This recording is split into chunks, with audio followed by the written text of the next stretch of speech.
Hi, it's Kim. Today I'm going to take you out with me when I took some plant cuttings last October. I wanted new plants carried over for next spring to put out there. Flowering maple's gorgeous, one of my favorites. Purple heart plant is so pretty and blooms so very frequently. I just had to keep those.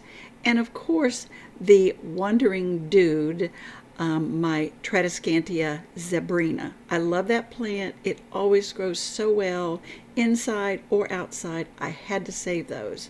So I took a lot of cuttings before the frost hit and brought them inside. Look at that pretty color. This is the shaded, let me think, north side of the house.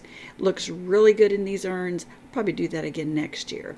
But I took them in and just put them in water. That's all I've had them in is water for several months. And I am just getting around to getting them planted. And as you see, the bottles, they've developed huge roots. A couple of the flowering maples didn't survive. They're a little less easy to propagate in water, but it still works. Now these have still bloomed all during this winter season. See those little pretty little purple blooms there, hot pink. I love those, and you can see they have very, very strong roots. Now the Zebrina, it has also done real well. I think it might be just a little bit too far away from the light. The light's pretty far above them, but because the bottom branches are losing their color, but it's blooming also. I have had quite a few blooms on this. I was surprised I'd never seen one of these bloom before, the Zebrina. So maybe I just don't get out much, but I'd never seen them bloom. But it was a really intensely blue flower as opposed to the more pinkish one that the Purple Heart did. And even if you look closely, I've neglected these. Those little water bottles are dry. They are dry, and the roots are circled around dry. But when they're dry like that, I just go in there and pour them full of a little more water, and they have done well, survived. So I think I'm going to have the plants I want. I'm going to get some started now in this. It is late February now. I'm getting them started so that I can have a nice full plant by the beginning of the season when it's time to clip and put some outside, and then also to share with my daughter. She loves these plants too, and we both have a house full of the plants that we do love. But you can see how the lower leaves have kind of went all rosy purple, and the upper leaves, a little closer to the light, still have their stripe. That's why I think I need to change the lighting here and get it just a little bit closer to the light. But we'll take care of that. Now let's get up to the potting. I'm choosing kind of this large white dish. I'm not putting any drainage holes in it. I know a lot of people don't like not to plant in vessels that don't have drainage. But I want these for the windowsill. I don't want to have to worry about, putting a saucer under it. I'm going to put them in the cactus potting mix. I think it's a good drainage thing when I'm going to be pouring it full of water here and there. I try to test it, do the finger test about once a week, but I've been pretty successful with no drainage in a lot of my pots. So I'm just kind of filling it half full. Now this is really a light and fluffy mixture, so I'm just going to arrange and lay the rooted stems in there and then kind of pour the soil over them so that I can get them to loosely start to wander through the soil, because it's a little bit of a transition for the water rooted plants. And now I speeded this up because with my plants in there, this was a struggle to get them out of there. So I speeded it up so it didn't take me 15 minutes to get them out of the pot. But here we go. Got the 3 water bottles, and these are the ones I'm going to plant. Now I just kind of gently pulled them because I don't want to disturb the roots very much. And I'm just going to kind of lay them in there and then sort of arrange. Since a few of these, as I mentioned, are a little bit, I don't know, strung out because they weren't as close to the light maybe as they could have been, I am going to do some trimming. But look at those big, strong roots that they have. I think they really did well under there. Now, I'll just kind of arrange these around a little bit. Little knob there that I'm just going to go ahead and trim off. Some of the things did sprout under the water. The little nodes sprouted underwater, and that's just fine. That makes me wonder if these could be an aquarium plant, like where you would really have fish in your aquarium and have them grow underwater. Don't know, don't have fish, but this is how I've decided to arrange them. And now I'll just scoop the soil down into the top and kind of shuffle them around as gentle as I can so the roots won't be mangled under there. But I think it's looking really good. It seems like it'll be a full pot. And once I get these well grown, I'll just quickly root a few more for my daughter so she can have a pot too. I think that looks really good. I have a lot of nodes along those edges, so you can see that I'll have the opportunity to do a lot of like pinching off of the ends, and I am going to trim these longer ends because I do want to stimulate some growth. I don't want the struggling roots to try to support the full plant, so I'll just go ahead and pull some. Even, go ahead and root some of the bigger ones in the water too for my daughter's plants. I think that looks pretty good. And you can see in the ends of those how much blooms I've had. Those little ends just bloom and bloom and bloom. And this is the kind of food that I use. Right now I have the bottle of the cactus mixture. I didn't have any of the regular houseplant mixture.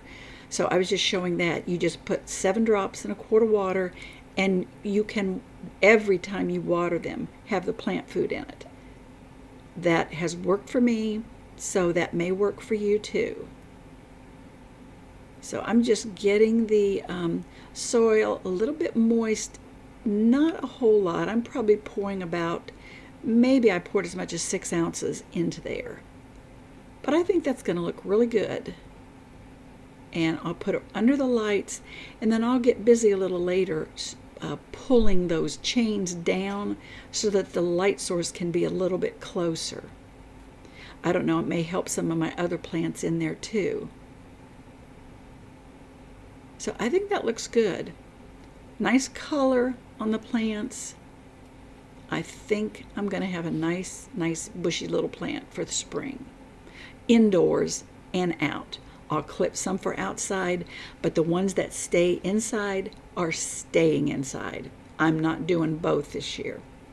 No way.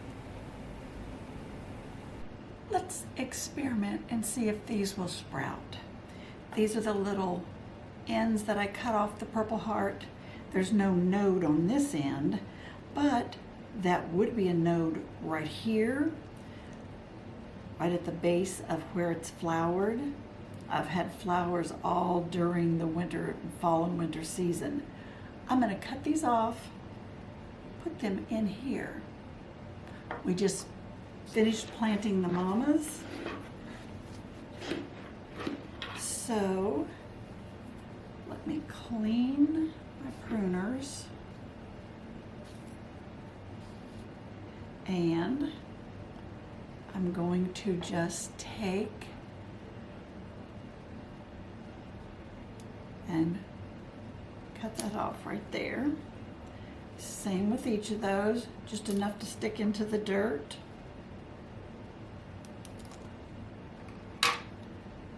And I don't know how to get all those flower buds or spent flower bulbs out of there.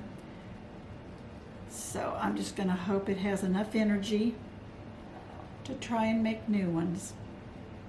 I mean, better than just to discard them. Let's see if we can get some new plants. He doesn't feel quite like he's in there. Let me push him a little bit to the side. There. Now they all feel like they're firmly inside there, and all I'll do is just give them a little bit of water, and we'll see if they turn into plants. I'll keep you updated on another video. Now all these little Zebrina cuttings, I'm going to put them all together. I think they have done remarkably well. I'm going to put them in this kind of large white planter. I think the contrast will be pretty. And since I'm using quite a bit of white in my plants, I think that'll work really well for me.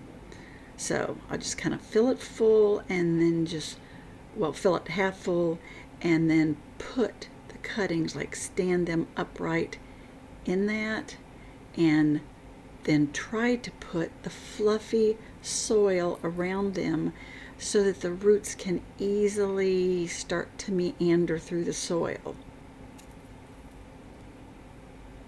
I'll kind of watch for a little wilting to see if it seems to do them any harm at first, but I've done this many times and they seem to do just fine.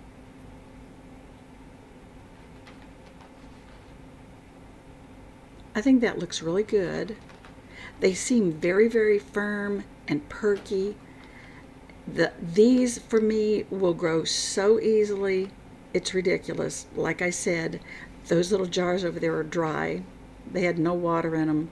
They were dried up. And when I found them like that, I've put water again in them. They do just fine. You can see the little bloom tips on this one. I've had a lot of blossoming going on. So I feel I'm going to be successful. I want some for indoors, of course, some to share with my daughter, and then I will take cuttings to go outdoors. You can just take a bunch of those tips, cut them off, put them down in a pot, and in a short period of time you'll have a nice plant. That's how I got those ones that you saw at the beginning of the video in those urns. But now we got them back over here under the grow lights, and I just need to get busy pulling the light down a little bit closer to them. I think they really look good. I'm well pleased. They're just to the right. You see my flowering maple. That's the piece that I had rescued. And here's the little ones. I set them in the windowsill. It's cold and snowy outside. They'll get a lot of bright light. Right now, Ohio has been buried under a lot of snow. It comes and goes, but that's spring. Well, here's wishing that spring comes real soon for all of us, and I'll see you in the next video.